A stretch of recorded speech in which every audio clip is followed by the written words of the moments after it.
Mohamed, le sommet qui s'ouvre, le sommet Afrique-France qui s'ouvre demain à l'Arena derrière moi, promet de ne ressembler à aucun des 27 précédents et pour cause, une double rupture est annoncée par l'Elysée.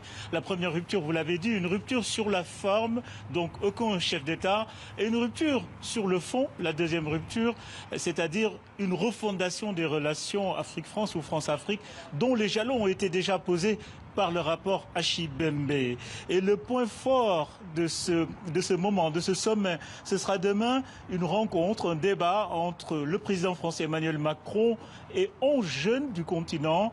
On connaît enfin le visage de ces 11 jeunes et leur profil, comme on s'y attendait. Ils viennent tous de l'Afrique francophone, en grande majorité, disons-le, du Précaré, Burkina, Sénégal, Côte d'Ivoire, Tchad, entre autres. Parmi eux, on peut citer Adam Dicko, ancienne présidente du Parlement des jeunes au Mali, figure importante de la société civile malienne, ou encore le Sénégalais Cheikh Fall, pionnier de la blogosphère au Sénégal, son pays, et puis fondateur et président du réseau des activistes du net, le réseau africain des activistes du net, qui est un réseau qui s'appelle Afrikiviste, ou enfin Lova Rinel. Lova Rinel, c'est le président du CRAN, une association qui rassemble les Noirs de France.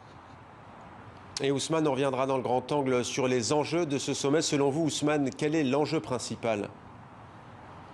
Alors, disons qu'il y a un double enjeu pour la France. Le premier enjeu, c'est en quelque sorte de sortir de ce dialogue de sourds qui s'est installé entre le président Emmanuel Macron et une bonne frange des opinions publiques africaines, notamment la jeunesse. Et on l'a vu avec le Mali et l'Algérie, cela ne s'arrange pas. Et cette sorte de mésentente entre l'opinion publique africaine, une bonne frange de l'opinion publique africaine, et le président français est portée par une double défiance.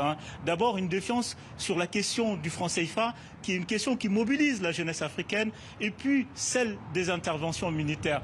Deuxième enjeu, c'est en quelque sorte de reprendre la main et d'enrayer l'influence, enfin d'enrayer la perte d'influence de la France. On l'a vu, l'une des choses marquantes de la présidence Macron, c'est l'offensive russe qui, désormais, et dans le précaré français, Centrafrique, Mali, en plus des Chinois et de nouveaux acteurs comme la Turquie et l'Inde.